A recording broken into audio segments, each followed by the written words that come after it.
ulishuhudiwa baada ya ibada ya Jumapili iliyohudhuriwa na kinara wa chama cha DCP Rigathi Gachagua kusitishwa baada yake kuvamiwa na watu wasiojulikana waliorusha vitoa machozi na kufitua risasi kanisani humo. Baada ya tukio hilo, viongozi wa upinzani wakiongozwa na Kalonzo Musyoka wamelaani tukio hilo, wakinyoshea serikali kidole cha lawama. Hata hivyo, waziri wa usalama wa ndani Kipchumba Murkomen amesema maafisa wa polisi wameanzisha uchunguzi wa tukio hilo. Carol Christopher anatufungulia taarifa zetu usiku huu. Ibada ya Jumapili katika kanisa la ACK Witima eneo la Othaya kaunti ya Nyeri ilianza kama kawaida, ila alipowasili aliyekuwa naibu wa rais Rigathi Gachagua na viongozi wengine wa upinzani mambo yakabadilika.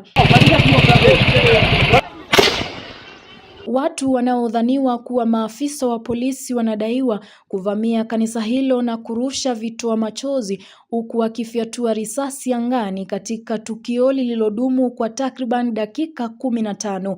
Kufuatia tukio hilo, magari ya viongozi wengine yakiharibiwa. Anarusha maya.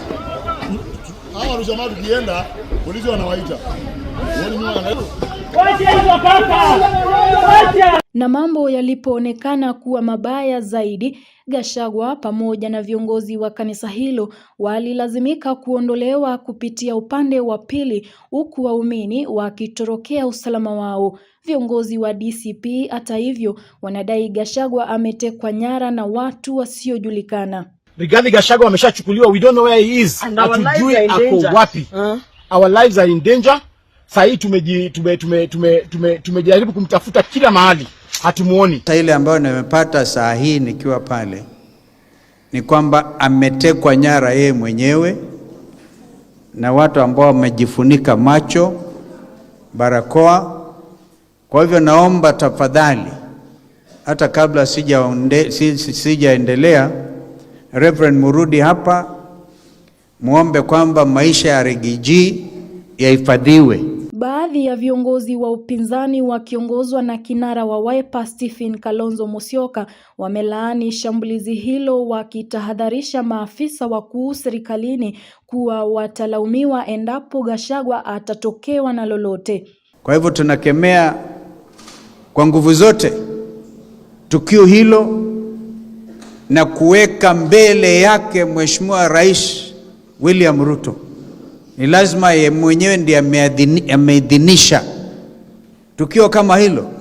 Haliwezekani bila William Ruto kusema fanyeni hiyo kazi. Maisha ya Rigiji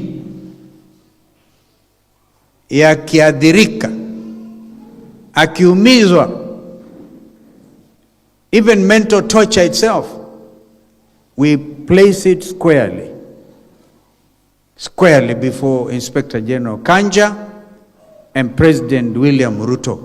Hii si mara ya kwanza kwa Gachagua ameshambuliwa kanisani. Wiki mbili zilizopita, shambulio kama hilo lilitokea nje ya kanisa la AIPCA Kaimoria eneo la Gatundu Kusini baada ya makundi pinzani yaliyokuwa yamejihami kukabiliana nje ya kanisa hilo. Carol Christopher, Undugu TV.